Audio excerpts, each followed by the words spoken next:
पकड़ा है देखो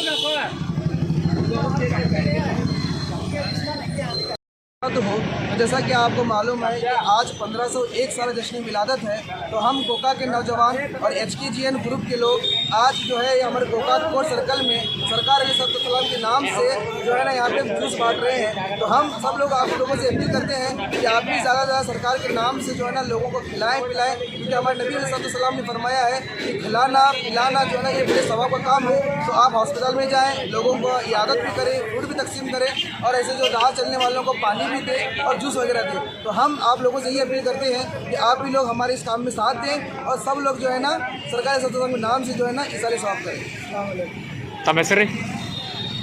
मेरा नाम मोहिन देवड़ी है और हम औंटी मोहल्ले से आते हैं, गोका।